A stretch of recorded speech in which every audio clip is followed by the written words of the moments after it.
Ada video dari Ustadz Abdul Somad yang kembali viral. Ini video pembahasan sholat qobliyah Jumat. Ya. Dan ini video lama ya. Kalau kita lihat di channel Sakofah TV, ini sudah diupload 2 tahun yang lalu. Ya. Dan kenapa kembali viral? Karena banyak yang mempertanyakan dalil yang dibawakan oleh Ustadz Abdul Somad untuk mendukung sholat qobliyah Jumat. Ya. Dimana kalau kita lihat dalil yang dibawakan oleh Ustadz Abdul Somad, itu selain hampir tidak pernah kita dengar, bahkan tidak pernah kita dengar dari tokoh-tokoh agama yang lain, ya kalau ditinjau dari Al-Quran dan hadis pun ini sangat bertolak belakang. Ya. Coba kita lihat dulu videonya. Setelah azan pertama waktu sholat Jumat, semua orang berdiri melaksanakan sholat sunat. Sholat sunat apa? Qobliyah Jumat. Qobliyah Baca buku-buku masalah populer tentang Qobliyah Jumat. Ada Nabi melaksanakan Qobliyah Jumat? Iya. Iya. Kapan Nabi melaksanakan Qobliyah Jumat? Zaman Nabi kan azannya satu. Nabi sholat Qobliyah dulu di kamarnya. Karena Nabi tak pernah sholat sunat dalam. Jarak kamar Nabi ke mimbar 22 meter. Nabi sholat Qobliyah dulu di kamar. Habis itu baru Nabi naik ke atas. Naik dia ke atas. Assalamualaikum warahmatullahi wabarakatuh. Waalaikumsalam. Baru azan muadzin. Karena dulu mereka khusus hari Jumat itu tidak pas tepat waktu di situ. Masuk baru azan. Tidak. Mereka lewatkan sedikit. Sholat mereka Qobliyah. Barulah kemudian mereka melaksanakan sholat khutbah. Habis itu baru sholat Jumat. Kita tidak mengingkari ya adanya perbedaan pendapat tentang disyariatkan atau tidaknya sholat qobliyah Jumat. Ya, tapi kami lebih memegang pendapat bahwa sholat qobliyah Jumat itu tidak disyariatkan. Karena memang berdasarkan nas yang ada menunjukkan bahwa di zaman Nabi Muhammad SAW, azan Jumat itu dikumandangkan hanya 1 kali. Ya. Dan azan sholat Jumat dikumandangkan itu setelah khotib naik mimbar. Khotib naik mimbar, kemudian azan. Setelah azan, khotib berkhutbah. Ya, di sana tidak disebutkan Nabi Muhammad SAW, para sahabat setelah azan melaksanakan sholat qobliyah. Ya, karena memang tidak ada celah untuk melaksanakan sholat qobliyah di sana. Setelah azan, khotib berkhutbah. Ya, jadi tidak ada celah untuk melaksanakan sholat qobliyah Jumat.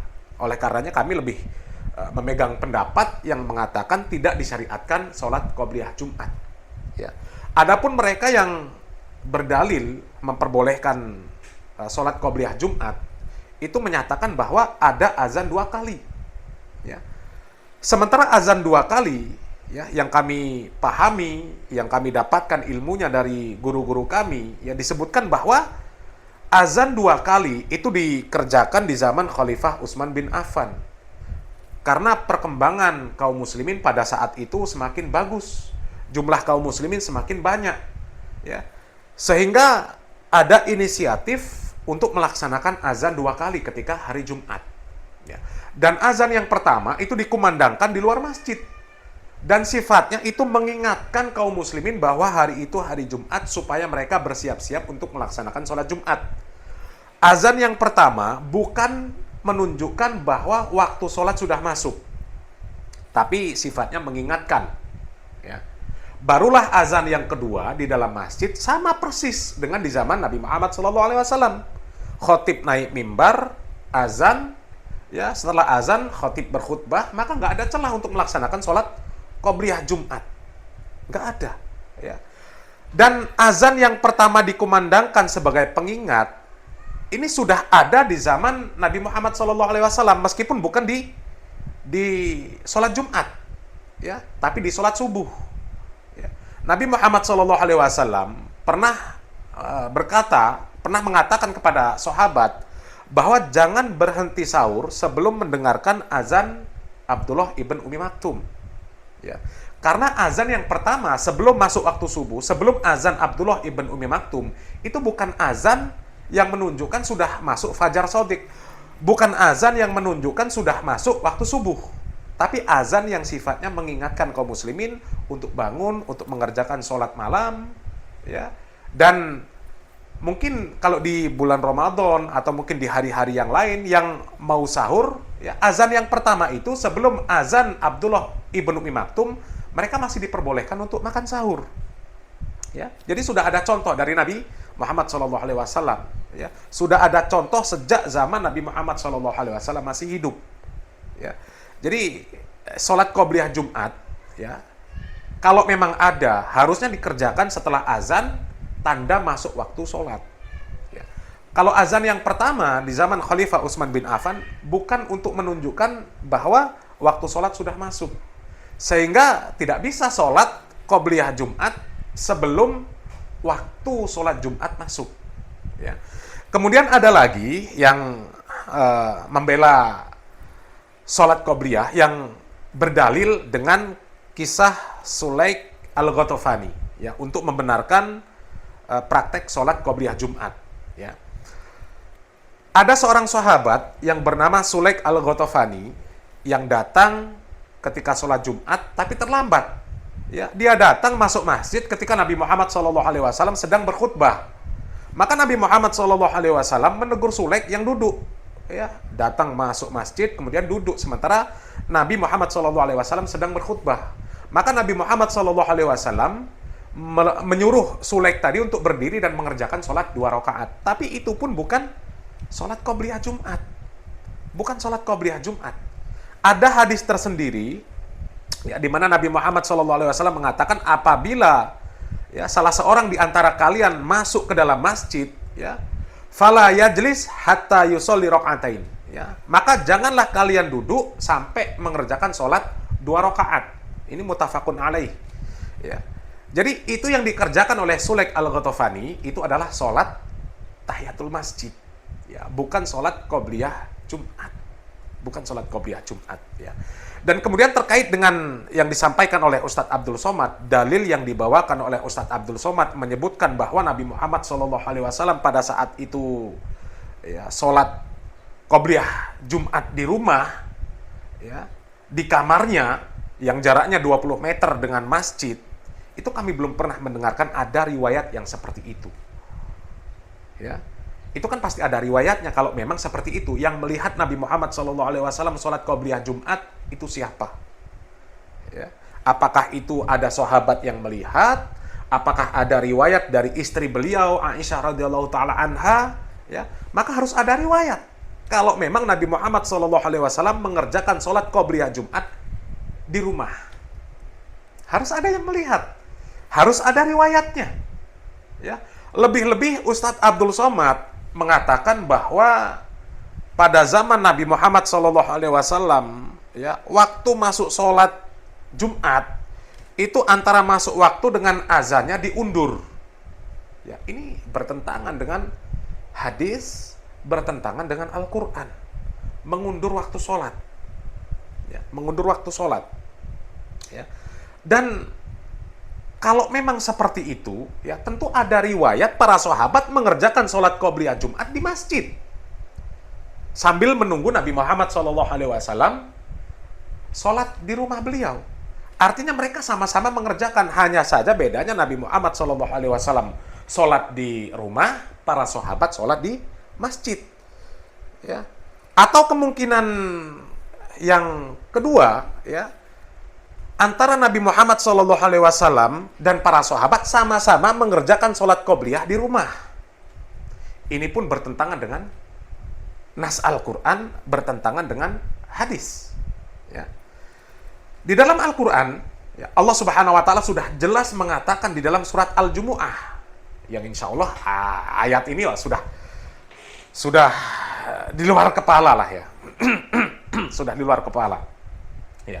Di ayat 9, Allah Subhanahu wa taala mengatakan, ya ayyuhalladzina amanu idza nudiya lis-sholati min yaumil jumu'ah fas'au ila dzikrillah wa dzarul bai'. Ya, dzalikum khairul lakum in kuntum ta'lamun. Itu perintah. Ketika, ya, diperintahkan, ya, untuk melaksanakan sholat Jumat, ya, fas'au ila dzikrillah. Bersegeralah, ya, untuk mengingat Allah. Ya, wadharul bai', dan segera tinggalkan jual beli. Dzalikum khairul lakum in kuntum ta'lamun. Ya, jelas. Ya. Kemudian ini juga bertentangan, riwayat yang dibawakan oleh Ustadz Abdul Somad, ya, itu juga bertentangan dengan hadis yang memerintahkan supaya kaum muslimin ini untuk bersegera mendatangi sholat Jumat.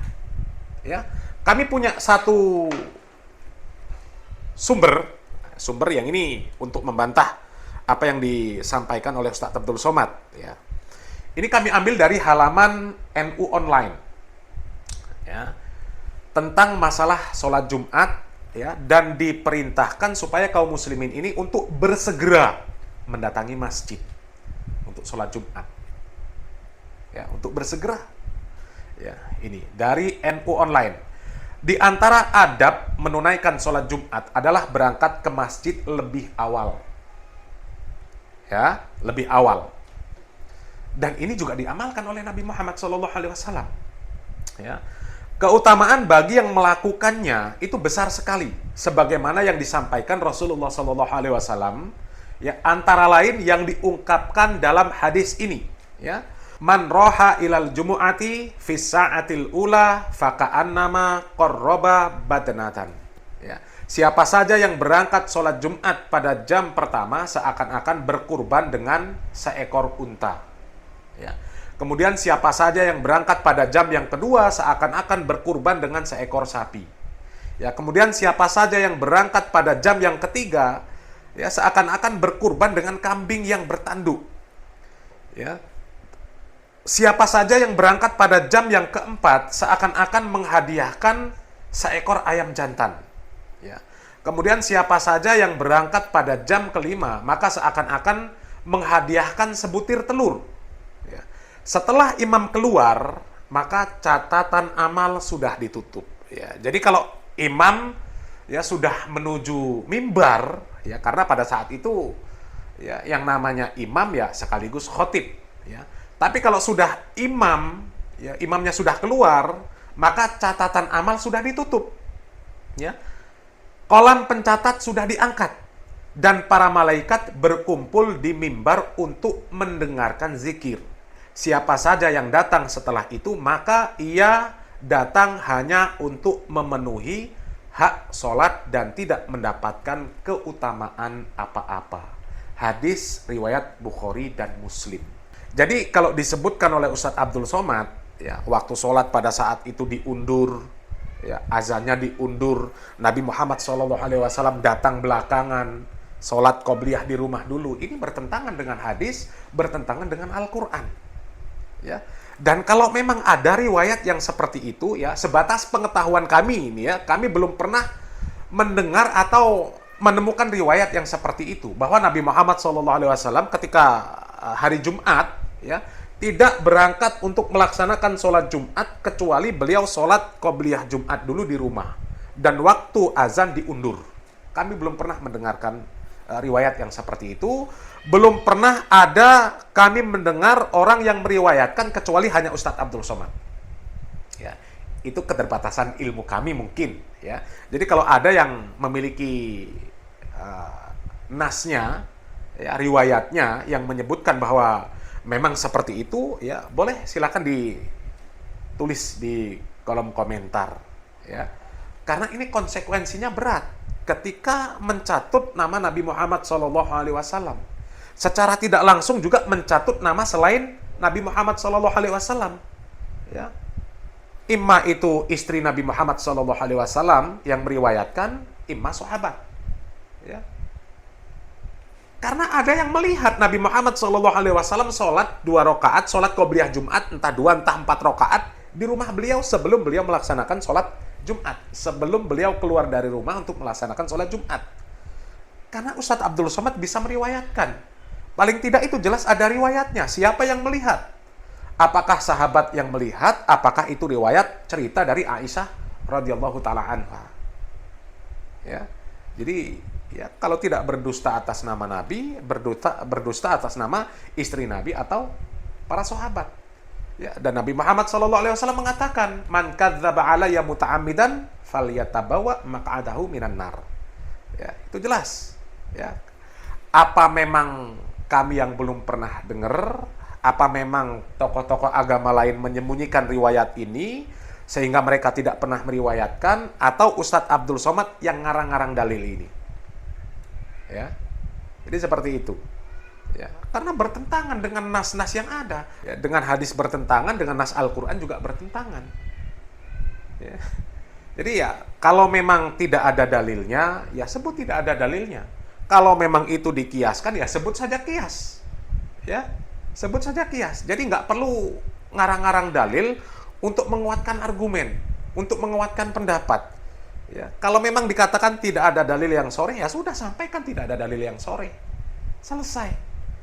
Ya, jangan ngarang-ngarang dalil. Ya. Tapi nggak tahu lagi ya, sekali lagi, apakah beliau ngarang dalil, apakah itu keterbatasan keilmuan kami, ya, atau mungkin ya kami yang kurang jauh mainnya, kurang kental ngopinya, ya wallahu alam, ya. Tapi sepanjang pengetahuan kami dan kami mencari referensi ya tentang dalil-dalil sholat qobliyah Jumat, ya, baru menemukan Ustadz Abdul Somad saja yang menyatakan dalil yang seperti itu, bahwa Nabi Muhammad SAW sebelum sholat Jumat sholat di rumahnya untuk qobliyah Jumatnya, ya. Ya, jadi kami belum pernah mendapatkan riwayat itu kecuali dari Ustadz Abdul Somad, ya. Jadi kalau memang kami yang salah, ya kami nanti akan klarifikasi. Kalau ada dalilnya silahkan ditulis di kolom komentar. Kalau memang itu sorry, ya nanti kita angkat, ya. Kita semangat. Kalau ada amaliyah yang memang jelas-jelas sunnah, ya, kami akan berlomba-lomba untuk melaksanakan yang seperti itu. Ya, mudah-mudahan bermanfaat.